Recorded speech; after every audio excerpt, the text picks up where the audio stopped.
औज़ुबिल्लाहि मिनश्शैतानिर्रजीम बिस्मिल्लाहिर्रहमानिर्रहीम। Visual basic dot net के साथ मैं आपका टीचर मोहम्मद इमरान।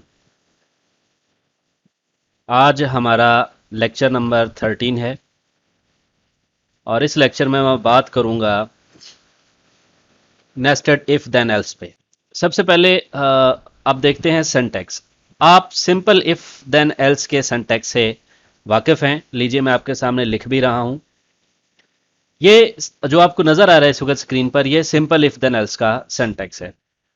इसमें हमारे पास एक कंडीशन है और उस एक कंडीशन के ट्रू होने पे इफ के बाद की स्टेटमेंट चलती है और इसी तरह उसके फॉल्स होने पे एल्स के बाद की स्टेटमेंट चलती है। ठीक है, अब इसी सिंटैक्स से मैं आगे नेस्टेड इफ देन एल्स का सिंटैक्स जो है वो क्रिएट करूंगा। इस मकसद के लिए आपने करना यह है कि ये वाली ये स्टेट जो इफ के बाद की जो स्टेटमेंट है ये वाली आपने रिमूव कर देना है और उसके बाद यहां पे एक इफ देन एल्स का पूरा ब्लॉक जो है वो आपने पुट कर देना है यहां पे। तो लीजिए ये आपका नेस्टेड इफ देन एल्स का सिंटैक्स कंप्लीट हो जाता है। ठीक है, ये जो मैं मार्क कर रहा हूं इतना पोर्शन, इसको हम कहेंगे ये इनर इफ देन एल्स है और ये जो मैं मार्क कर रहा हूं इसे हम कहेंगे ये आउटर इफ देन एल्स है। ठीक है, तो इसमें मुश्किल वाली बात नहीं है, बहुत सादा सी बातें हैं इसमें। तो एक दफा फिर मैं आपको मार्क करके दिखा देता हूं कि ये इतना पोर्शन जो है ये आपका क्या कहलाएगा, इनर इफ देन एल्स। और ये वाला जो पोर्शन है ये वाला, इसको हम कहेंगे ये आउटर है, आउटर इफ देन एल्स है। ठीक है, समझ आ गई आपको। अब एक बात यहां पर नोट करिएगा कि आपका जो कंट्रोल है वो कंडीशन 1 से कंडीशन 2 पे उस वक्त आएगा जब पहली कंडीशन आपकी ट्रू होगी।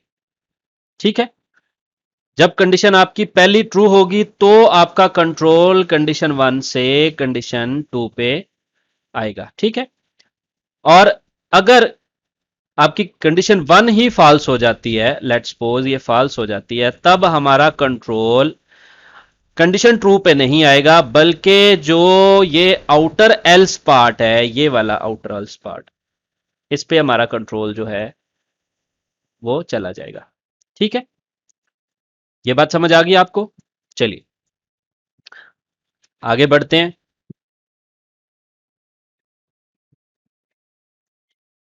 अब नेस्टेड इफ देन एल्स के मतलब थोड़ी सी मजीद बात हो जाए। इसकी डेफिनेशन ये है कि if with an if is called nested if then else, यानी एक इफ के अंदर एक और इफ आप अगर यूज करते हैं तो उसे नेस्टेड इफ देन एल्स का नाम दिया जाता है। एक सिंपल इफ देन एल्स जो है वो एक सिंगल कंडीशन को डील करती है, ये लास्ट लेक्चर में भी बात हुई थी। But sometimes we have to check more than one condition, one after the other, यानी आपको एक से ज्यादा कंडीशन चेक करनी है एक के बाद दूसरी। जैसे कि मिसाल के तौर पर if first condition becomes true then we have to check second condition, and if second condition becomes true then move to third condition and evaluate the same way. ठीक है, याद रख लीजिए जो इससे पिछले वाला लेक्चर था मल्टीपल इफ एल्स, उसमें हमने ये बात की थी कि जब पहली कंडीशन फॉल्स होगी तो दूसरी कंडीशन पे जाएंगे। ठीक है, वहां पे फॉल्स होने पे था। यहां पे जो हमारा नेस्टेड इफ देन एल्स है इसके अंदर हम पहली कंडीशन से दूसरी कंडीशन पे तब जाएंगे जब आपकी पहली कंडीशन जो है वो ट्रू होगी और फिर वहां से हम सेकंड कंडीशन पे जाएंगे, उसको चेक करेंगे, अगर वो भी ट्रू हुई तो हम तीसरी। ठीक है, ये इसका मेन जो टॉपिक है, मेन जो कह लें नजरिया है या मेन जो कह लें इसकी जो वर्किंग है, इसको आपने याद रखना है। ठीक है, आगे बढ़ते हैं। तो ये वही बात है जो लास्ट लेक्चर में भी हुई थी कि इस तरह की सिचुएशन में आपको नेस्टेड इफ देन एल्स को अडॉप्ट करना है। अब अगेन जरा दोबारा देख लें कि आपने मल्टीपल इफ देन एल्स को कब यूज करना है, एक बात, और दूसरी बात आपने नेस्टेड इफ देन एल्स को कब यूज करना है। तो याद रख लें कि आपने जो मल्टीपल इफ एल्स को तब यूज करना है जब आप पहली कंडीशन फॉल्स होने पे दूसरी कंडीशन चेक करेंगे। और इन द सेम सेंस इसी तरह से अगर आप पहली कंडीशन के ट्रू होने पे दूसरी कंडीशन को चेक करते हैं, उस वक्त आप nested if then else use करेंगे। तो मुझे उम्मीद है कि आपको इसकी समझ आ चुकी होगी। आगे देखिए, ये इसका फ्लो चार्ट है। फ्लो चार्ट आसान सा है, इसमें कोई ऐसा मुश्किल नहीं है। आप फर्स्ट ऑफ ऑल आपका कंट्रोल जो है वो आएगा यहां से कंडीशन 1 पे, और जब आपका कंडीशन 1 चेक हो जाएगी उसके बाद अगर वो आती है ट्रू, तो कंट्रोल जो है वो यहां से शिफ्ट होके, ठीक है, वो आएगा कंडीशन 2 पर। ठीक है, अब कंडीशन 2 भी अगर ट्रू होती है तो हमारा कंट्रोल जो है वो ब्लॉक 1 पे जाता है, और ब्लॉक 1 से एग्जीक्यूट, जब एग्जीक्यूशन होती है उसकी ब्लॉक 1 की, उसके अंदर तमाम जितनी भी इंस्ट्रक्शंस है वो एग्जीक्यूट होती हैं, तो उसके बाद हम यहां से एग्जिट कर जाएंगे। ठीक है, ऐसे, राइट। तो आपका ब्लॉक 2 भी स्किप हो गया, और जो ब्लॉक एल्स था, यानी ये भी आपका स्किप हुआ, और जो ब्लॉक एल्स था ये भी आपका स्किप हो गया। ठीक है, अब दूसरी एक सिचुएशन ये होती है कि आपका कंट्रोल सबसे पहले आता है कंडीशन 1 पे। ठीक है, और कंडीशन 1 एवेलुएट करने के बाद कंट्रोल जाता है कंडीशन 2 पे, राइट। बट अब यहां पे होता यह है कि आपका कंट्रोल, आपकी जो कंडीशन 2 है ये ट्रू होने के बजाय फॉल्स हो जाती है। अब फॉल्स होती है तो हमारा कंट्रोल अब ब्लॉक 1 के बजाय ब्लॉक 2 पे आ जाता है, और यहां पे ब्लॉक 2 एग्जीक्यूट होता है। ठीक है, अब आपका ब्लॉक 1 जो है वो स्किप हो गया है। ठीक है, और आपका ब्लॉक 2 जो है वो एग्जीक्यूट होता है, और इसके एग्जीक्यूशन के बाद आपका कंट्रोल यहां से एग्जिट कर जाता है। ठीक है, होपफुली आपको ये पाथ सारा समझ आ गया, यहां से ऐसे ऐसे नीचे। ठीक है, यहां से एग्जिट हो गए, राइट। अच्छा जी। अच्छा, तीसरी एक सिचुएशन ये बनती है कि आपकी जो आउटर कंडीशन है ये वाली, आप यहां से इधर आए और आपकी ये जो आउटर कंडीशन है यही फॉल्स हो जाती है, तो आप यहां से सबसे आउटर जो एल्स पार्ट होगा, सबसे आउटर जो एल्स पार्ट होगा उसको एग्जीक्यूट करवाएंगे, और उसको एग्जीक्यूट करवाने के बाद आप यहां से एग्जिट कर जाएंगे, राइट। समझ आ गई मेरे बेटा। अच्छा जी, अब आप नोट डाउन करिए कि आपका ब्लॉक 1 वो भी स्किप हो गया, ब्लॉक 2 वो भी स्किप हो गया, जबकि आपका ये जो एल्स पार्ट है ये आपका चला है। इसका मतलब है यहां पर भी वही चीज आ रही है कि आपके पास 3 ऑप्शंस हैं, लेकिन उसमें से एग्जीक्यूट कोई एक होती है। ठीक है, ऑप्शन ज्यादा भी हो सकती हैं, मैं फिलहाल यहां पे 2 कंडीशंस की बात कर रहा हूं। कंडीशन 2 भी हो सकती, 3 भी हो सकती हैं, 4 5 6 7, जितनी चाहे आप यूज कर सकते हैं। नेस्टिंग आप जहां तक कर चाहे कर सकते हैं, लेकिन जितनी ज्यादा नेस्टिंग करेंगे उतना प्रोग्राम को समझना थोड़ा सा मुश्किल हो जाता है, प्रोग्राम आपका कॉम्प्लेक्स हो जाता है। ठीक है, अब जनाब आगे चलते हैं। जनाब एग्जाम्पल का टाइम हो गया है, तो हम विजुअल स्टूडियो में जाएंगे और देखेंगे कि विजुअल स्टूडियो में नेस्टेड जो इफ देन एल्स है उसको हम किस तरह से इस्तेमाल करते हैं। चलिए विजुअल स्टूडियो चलते हैं जी। तो इस वक्त मैं विजुअल स्टूडियो में आ चुका हूँ। विजुअल स्टूडियो में इस वक्त मेरे पास एक फॉर्म है, और फॉर्म के ऊपर मेरे पास 3 टेक्स्ट बॉक्सेज हैं, जैसे कि आपको यहाँ पे नजर आ रहा है। इसमें सबसे ऊपर जो टेक्स्ट बॉक्स है उसमें हम एक वैल्यू लेंगे, उस वैल्यू को मैं ए कह रहा हूँ। फिर दूसरे टेक्स्ट बॉक्स में हम जो वैल्यू लेंगे उसको बी कह रहा हूँ, और इस तरह जो तीसरा है उसमें सी कह रहा हूँ। हम जब ये बटन दबाएंगे चेक मैक्स वाला, तो इन तीनों में से कौन सा मैक्सिमम नंबर है हमें वो पता चलना चाहिए। ठीक है, तो आइए इस बटन के पीछे इसका कोड लिखते हैं। ये आ गया हम उस बटन के पर कोड लगाने के लिए कोड विंडो में। कोड विंडो में मैं यहां पर 3 वेरिएबल लूंगा, लाइक ए, बी और C as integer, right. So a is equal to text box 1 dot text, b is equal to text box 2 dot text, and c is equal to text box 3 dot text। ठीक है, तो relevant हमने जितने भी input थे वो मुतलका variable में सेव कर लिए हैं। अब हम इससे नेक्स्ट क्या करेंगे, नेक्स्ट हम ये करेंगे, यहाँ पे हम कोड लगाएंगे। कोड किस तरह से होगा आइए वो भी मैं आपको बताता हूँ।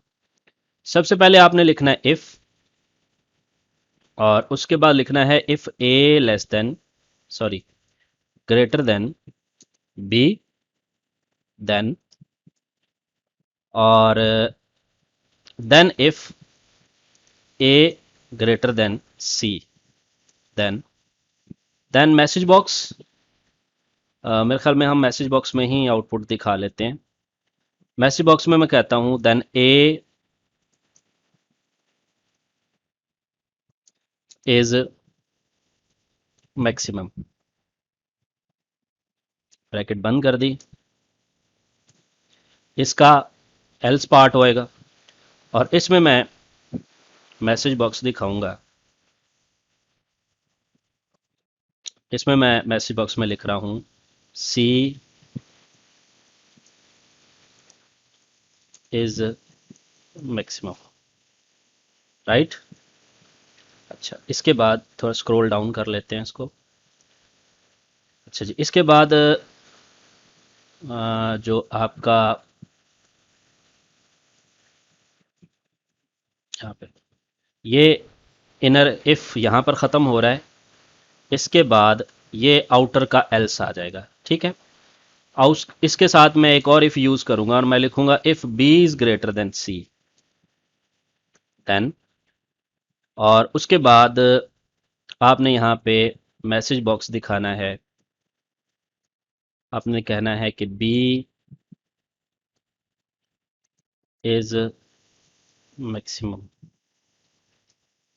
और फिर एल्स, देन आपने लिखना है इज मैक्सिमम, राइट। तो ये आपका कोड हो गया और इस कोड में ज़रा गौर करें, जो इनर इफ है वो कौन सी है और आउटर इफ जो है वो कौन सी है। आइए मैं थोड़ा सा इसको लेबल करता हूँ यहाँ से। सबसे पहले गौर करें कि ये जो आपका इतना पोर्शन है ये आपका इनर इफ है, ठीक है। और उसके बाद ये आपका इतना, ये आपका आउटर इफ है, ठीक है, समझ आ गई। और ये भी यहाँ पर गौर करें कि हमने यहाँ पे नेस्टेड इफ भी यूज़ की है और मैंने इसमें इफ एल्स इफ भी यूज़ की है। ज़रा यहाँ पर नोट करिएगा, यहाँ पर ये नेस्टेड इफ आ गई, ठीक है, यहाँ पे आपको नज़र भी आ रही है ये नेस्टेड इफ है, राइट। जबकि यहाँ पर इस जगह पे आपको, इस जगह पे नज़र आ रहा है कि हमने इफ एल्स इफ भी यूज़ किया है। तो ये दोनों का कम्बिनेशन हमने यहाँ पे इस्तेमाल किया है। बहरहाल इनर कौन सी है आउटर कौन सी है मैंने ये आपको यहाँ पर मार्क कर दिखा दिया है। अब एक दफ़ा हम प्रोग्राम एग्जीक्यूट करके देखते हैं और देखते हैं हमारी आउटपुट क्या आती है। लीजिए प्रोग्राम आपके सामने, एक फॉर्म आ गया, फॉर्म में अब वैल्यूज़ दें। लेट्स सपोज आपने दिया 10, 20 एंड देन 30। चेक करें तो कहता है 30 इज मैक्सिमम। देख सकते हैं इन तीनों में 30 मैक्सिमम है, राइट। अगर मैं ऊपर 30 कर दूं और नीचे मैं 10 कर दूं, फिर देखिए फिर भी 30 मैक्सिमम दिखा रहा है सबसे ऊपर जो है। अगर मैं 30 यहाँ कर देता हूँ, 20 यहाँ कर देता हूँ, फिर भी आप देख सकते हैं 30 मैक्सिमम आता है आपके पास। और अगर ऊपर मैं 10 कर दूं, नीचे 20 कर दूं, फिर भी देखिए कि आपके पास 30 जो है वो मैक्सिमम आंसर आता है। यानी इसका मतलब 30 ए में होगा तो वो आएगा, बी में होगा तो वो आएगा, सी में होगा तो वो आएगा, ठीक है। तो जो मैक्सिमम होगा इन तीनों में वो आपके पास जवाब आएगा, चाहे वो पहले टेक्स्ट बॉक्स में हो, चाहे वो दूसरे टेक्स्ट बॉक्स में हो, चाहे वो तीसरे टेक्स्ट बॉक्स में हो। तो किसी भी टेक्स्ट बॉक्स में हो आपके पास जो जवाब है वो मैक्सिमम ही आना है हर सूरत में। इसको ज़रा देखिए कि ये एग्जीक्यूट कैसे हुआ है। इसको समझने के लिए कि एग्जीक्यूट कैसे हुआ है, मैं आपको एक मिसाल देता हूँ कि फ़र्ज़ करिए आपके पास जो वेरिएबल है वो एक है ए, ठीक है, एक है आपके पास बी और एक है आपके पास सी, ठीक है। आपने ए में वैल्यू जो है वो 10 कर दी, बी में वैल्यू जो है वो 20 कर दी और सी में वैल्यू जो है वो आपने 30 कर दी। तो अब आप यहां से कोड को एग्जामिन करना शुरू करें। कहां से शुरू करेंगे? यहां से, यहां से कोड को चेक करें, इस जगह से। सबसे पहले आपको ये कंडीशन चेक करनी है, ए ग्रेटर देन बी। जरा इसको मैच करके देखें, क्या ए बी से ग्रेटर है? फॉल्स हो गया। तो हम यहां से जो है जंप करके इधर आ जाते हैं इस एल्स पार्ट पे। अब एल्स में अगली कंडीशन है बी ग्रेटर देन सी। अब आप इसको चेक करें, क्या बी सी से बड़ा है? नहीं है। तो हम यहां से जंप करके इस एल्स पार्ट पे आ जाते हैं और इस एल्स के बाद ये जो मैसेज बॉक्स है हमें स्क्रीन पे नजर आता है कि सी इज मैक्सिमम। तो आपके पास सी कितना है? ये यहाँ पे 30। तो डेफिनेटली 30 इज मैक्सिमम, आपके पास आउटपुट में जवाब आ जाता है। अच्छा, अब इसकी दूसरी जरा देखिएगा जो कॉन्फ़िगरेशन है उसको जरा देखते हैं कि वो किस तरह से है। अगर ए में वैल्यू चेंज कर दें, लेट्स सपोज हम इसमें वैल्यू 30 कर देते हैं और जो बी में वैल्यू है उसको 20 कर देते हैं और जो सी में वैल्यू है उसको 10 कर देते हैं। अब आप देख सकते हैं कि जो मैक्सिमम है इस दफ़ा शुरू में ए के अंदर है, लेकिन हमने ये देखना है कि क्या ये हमारा प्रोग्राम हमें ये जवाब देता है। तो ये चेक करने के लिए तो सबसे पहले हम यहां से चेक करते हैं इसको, ठीक है। क्या ए बी से बड़ा है? ठीक है, यस, ए बी से बड़ा है, ये ट्रू हो गया। और उसके बाद हमारा कंट्रोल जो है वो यहां से अगले इफ पे आ जाएगा। क्या ए सी से बड़ा है? चेक कीजिए, क्या ए सी से बड़ा है? यस, ये भी ट्रू है। तो हमारे पास जो है वो ये मैसेज बॉक्स जवाब में आ जाएगा, ये वाला मैसेज बॉक्स, ठीक है। और जवाब में आता है कि 30 इज मैक्सिमम, क्योंकि ए में जो है वो 30 जवाब है, ठीक है। समझ आ गई? अच्छा, इसी तरह से अगर मैं ये 30 को अब दरमियान में लेके आता हूं, मसलन शुरू में मैंने 20 कर दिया और यहाँ पे मैं 30 लेके आता हूं और उसके बाद नीचे मैं 10 लेके आता हूं, ठीक है। तो अब डेफिनेटली हमारा जो मैक्सिमम नंबर है वो बी होगा, लेकिन हमने ये देखना है कि क्या ये कोड हमें जवाब देता है, क्या हमें हमारा रेलेवेंट आंसर जो है वो मिलता है अगर हम इसको इस्तेमाल करें। तो चलिए इसको चेक करते हैं। सबसे पहले यहाँ से आप इसको शुरू करें, चेक करें क्या क्या ए बी से बड़ा है? फॉल्स है। तो यहाँ से आप इस एल्स पे आ गए। क्या बी सी से बड़ा है? बी सी से बड़ा है, यस। तो आपका ये मैसेज बॉक्स जो है वो डिस्प्ले हो जाता है, ये आउटपुट में जवाब आता है बी इज मैक्सिमम, ये आपका जवाब आता है। और आपका बी क्या है? वो 30 है और डेफिनेटली 30 जो है आपका जवाब आता है आपके पास। तो चाहे 30 सी में हो, चाहे 30 बी में हो, चाहे ए में हो, आपको हमेशा लार्जेस्ट नंबर ही मिलेगा, क्योंकि हमारा प्रोग्राम जो है वो उसको एवेलुएट करता है जब, तो हमें मैक्सिमम नंबर जवाब में देता है। तो ये था आज का आपका लेसन। मैंने आपको ये बताया कि किस तरह से आप नेस्टेड इफ एल्स को इस्तेमाल करते हुए मैक्सिमम नंबर जो है वो ढूंढ सकते हैं, इसी तरह मिनिमम भी ढूंढ सकते हैं। बल्कि मैं आपको असाइनमेंट दे रहा हूँ कि आप इस तरह से 3 नंबरों में से मिनिमम नंबर जो है वो डिस्प्ले करें, उसके लिए प्रोग्राम लिखें। और बाकी इंशाल्लाह जो नेक्स्ट मेरा टॉपिक होगा वो सिलेक्ट केस पर होगा, वो इंशाल्लाह अगले लेक्चर में। तब तक के लिए अल्लाह हाफिज़।